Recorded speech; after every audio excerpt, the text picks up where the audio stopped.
C Joseph Vijay எனும் நான்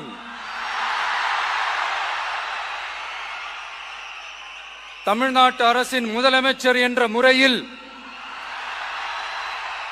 எனது கவனத்திற்குள்ளாவதும் தெரிய வருவதுமான எந்த பொருளையும் முதலமைச்சரின் கடமைகளை உரியவாறு நிறைவேற்ற தேவையான அளவுக்கன்றி ஒருவரிடமோ பலரிடமோ நேர்முகமாகவோ மறைமுகமாகவோ அறிவிக்கவோ வெளிப்படுத்தவோ மாட்டேன் என்று ஆண்டவன் மீது ஆணையிட்டு உறுதிமொழிகிறேன்.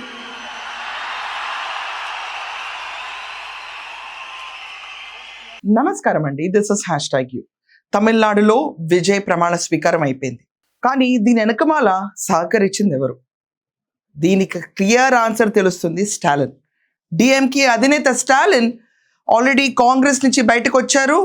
ఇక్కడి నుంచి ఇండియా కూటమిలో కూడా ఉండమని చెప్తున్నారు. అది పక్కన పెడదాం.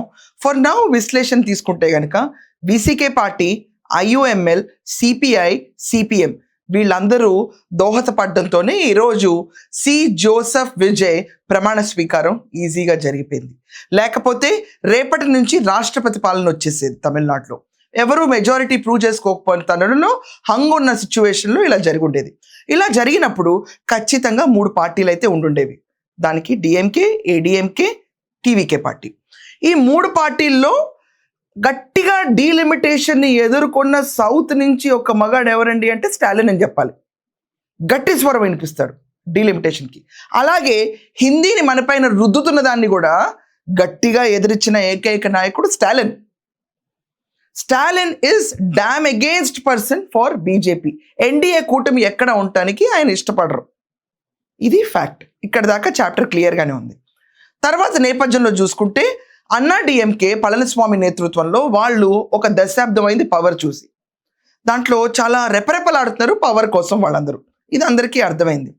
అన్నా డిఎంకే ఒకవేళ విజయ్తో పొత్తు పెట్టుకుంటే కనుక ఎన్డీఏ ప్రభుత్వం మళ్ళీ ఇక్కడ ఉండుండేది. అది స్టాలిన్కి నచ్చదు. తమిళనాటున ఎన్డీఏ ప్రభుత్వం ఉండకూడదు, అది అతని నినాదం. తను ఓడిపోయినా పర్లేదు, కానీ బీజేపీ మాత్రం ఇక్కడ రెపరెపలాడకూడదు. అది అతని బేసిక్ ఫ్యాక్ట్ రూల్. ఈ ఫ్యాక్ట్ రూల్ని అమలుపరచడానికి అర్జెంటుగా స్టాలిన్ చేసిన చాణక్యమైన మూవ్ ఏంటంటే, ఫస్ట్ విసికే పార్టీ, తన మిత్రపక్షంలో ఉన్న విసికేని, తర్వాత ఐయుఎంఎల్ని, తర్వాత దానికంటే ముందు సిపిఐ, సిపిఎంని అందరూ తన కన్సెంట్తోనే విజయ్కి సపోర్ట్ ఇప్పించారు. దీనివల్ల విజయ్ ముఖ్యమంత్రి అయ్యాడు. హంగ్ అయితే ఏర్పడలేదు. హంగ్ ఏర్పడే సిచ్యువేషనే కనుక వస్తే తప్పనిసరి పరిస్థితుల్లో విజయ్ ఏమన్నా ఇక్కడ మనం చూసుకుంటే కమలం వైపు మగ్గు చూపుతాడన్న ఒక భయంతో అవనండి, whatever is the situation. Elections అంటే నార్మల్ ఖర్చు కాదండి. It takes a lot of time to recover. అలాంటిది రూపాయి ఖర్చు పెట్టిన విజయ్కి మళ్ళీ ఎలక్షన్కి వెళ్ళడానికి పెద్ద ఈజీ థింగే. కానీ యాక్చువల్గా భయపడేది ఎలక్షన్కి వెళ్ళాలంటే స్టాలిన్, డిఎంకే, ఐడిఎంకే, ఈ 2 పార్టీస్ భయపడాలి. కానీ నిన్న సిచ్యువేషన్ రివర్స్లో అయింది. ఆయన్ని బ్లాక్మెయిల్ చేశారు విజయ్ అందరూ. అది పక్కన పెడదాం. అది పక్కన పెడితే ఇప్పుడు స్టాలిన్కి కావాల్సిన 2 కోరికలు. ఏఐడిఎంకే చీలిపోవాలి, కమలం తమిళనాడున వికసించకూడదు. ఈ 2 కోరికలు. ఈ 2 కోరికలు తీరాలంటే ఇమ్మీడియట్గా అర్జెంటుగా విజయ్ని చీఫ్ మినిస్టర్గా చేయాలి. ఎందుకంటే ప్రజలు ఇచ్చిన మ్యాండేట్ అది. దాన్ని నేను హర్షిస్తున్నాను, తల వంచుతున్నాను. ప్రజలు ఇచ్చిన మ్యాండేట్కి నా తరఫు నేను కూడా ఒక ఎత్తు రవ్వు సహాయం చేశాను, నా మిత్రపక్షాన్ని అక్కడ పంపించాను అన్నారు. దీనివల్ల అడ్వాంటేజ్ ఏంటి? వాళ్ళ మనుషులు గవర్నమెంట్లో ఉంటారు. திராவிட முன்னேற்ற கழகத்தின் தலைவர் தளபதி ஸ்டாலின் அவர்களுக்கு இந்த தகவலை நாங்கள் முறைப்படி சொல்லியிருக்கிறோம். நாங்கள் இந்த முடிவை எடுக்கிறோம். రెండో అడ్వాంటేజ్, ఎన్డీఏ కూటమి అన్నది రాదు. మూడో జరిగే సంక్షోభం, ఏడిఎంకే పార్టీ అనేది పూర్తిగా చచ్చిపోతుంది. ఇప్పుడు షణ్ముగ వర్గం 35 మంది ఎమ్మెల్యేలతో బయటకు వచ్చేసి అన్నా డిఎంకే ఇక్కడ 2గా చీలిపోతుంది. ఇది బయటకు వచ్చిన బహిరంగ వార్త. 47 స్థానాల్లో ఎంతో మంది గెలిచారు ఆ పార్టీ నుంచి. దాంట్లో వచ్చి 35 మంది షణ్ముగం వర్గంగా విడిపోయి పళనిస్వామికి, అన్నా డిఎంకే టాటా బై బై చెప్పేసి బయటకు వస్తే ఆ పార్టీ ఉండనే ఉండదు, బ్రతకనే బ్రతకదు. అప్పుడు 2 పార్టీస్ అక్కడ పోరాడుతాయి. ఆ 2 పార్టీస్ కూడా ఎన్డీఏ కూటమిలో ఉండవు. ఒకటి కాంగ్రెస్తో మద్దతు పెట్టుకొని against NDA Stalin, DMK party. రెండోది కాంగ్రెస్తో పొత్తు పెట్టుకున్న అగెయిన్స్ట్ ఎన్డీఏ బీజేపీ పోరాడుతున్న టీవీకే పార్టీ విజయ్. ఇక్కడ తమిళనాడుని ఇక కమలం అనేది వికసించదు. ఇది రాసి పెట్టేశాడు Stalin. It's a very clever move.